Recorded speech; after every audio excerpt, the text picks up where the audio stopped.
যে ভোটটি হয়েছে সেটি নির্বিঘ্নেও না হলেও মানে বিঘ্ন তো হয়েছে কিছু না কিছু, সবসময় হয়ে থাকে, অনেকখানি শান্তিপূর্ণ হয়েছে।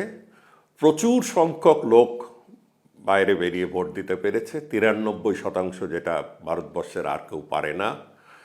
আর তার পেছনে আছে পুলিশ বাহিনীর একটা বড় ভূমিকা, যার মধ্যে কেন্দ্রীয় পুলিশও আছে, তাদের সংখ্যা বেশি আমি যতদূর জানি।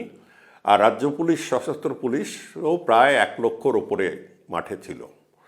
এটি একটা দিক।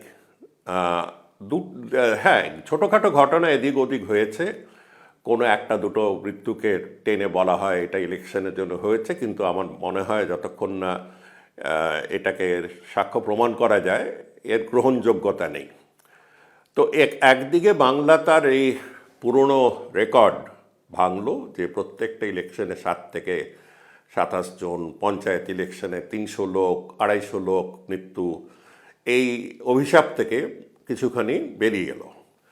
অন্যদিকে যেটা হয়েছে সেটা হচ্ছে বেশ ক্রমাগত একটা ভীতি সৃষ্টি হয়েছে, প্রায় কেন 2-3 সপ্তাহ ধরে কেন্দ্রীয় বাহিনী থাকলো, আর মুখে হাসিটা ছিল না। আমরা ফোর্স চালিয়ে এসেছি, অন্যান্য সময় দেখতাম যে এক রাজ্যের বাহিনী আরেক রাজ্যে গেলে ভাষা বোঝা তাদের সমস্যা আছে, কিন্তু একটা যেটা বলে কিছুখানি সৌজন্যর ব্যাপারও থাকে। ওদের কোনো কিছু কেউ জিজ্ঞেস করলে একটা কীরমভাবে তারা জবাব দিয়েছে। আমাকে এই লাইনে অনেক রকমের কোনো দরকার ছিল না, আজে বাজে 2-4টে কথাও শুনতে হয়েছিল। তো সেদিকটা ঠিক আছে, that is conduct of polls. Day of election and day of counting যারা সমস্ত বুথে বুথে থাকেন এবং যারা সমস্ত কাউন্টিং সেন্টারে থাকেন তারাই তো এক একজন, তারাই মমতা বন্দ্যোপাধ্যায়, তারাই এক একজন অভিষেক বন্দ্যোপাধ্যায়, তারাই এক একজন প্রার্থী।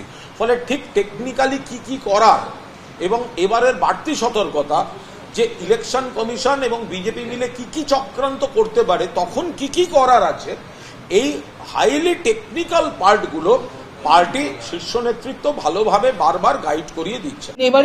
এবারে তারা কোনোভাবেই ভোট লুট করতে পারেনি, ছাপ্পা মারতে পারেনি এবং সেটা জানে, এবং তাদের কাছে অত্যন্ত চিন্তার বিষয় হয়ে গেছে যে মানুষ পুরো দুহাত তুলে ভোট দিতে পেরেছে, নিজের অধিকার ভোট বাক্সে দান করতে পেরেছে এবং কেন্দ্রীয় সেন্ট্রাল ফোর্স খুব ভালো কাজ করেছে। সেই জন্য ওদের পরবর্তী কিভাবে তারা কাউন্টিংয়ে কোনো গন্ডগোল বা কিছু রকম করতে পারে কিনা সেটারই বৈঠক চলছে। এটুকুই বলবো যে তাদের পায়ের তলা থেকে মাটি সরে গেছে।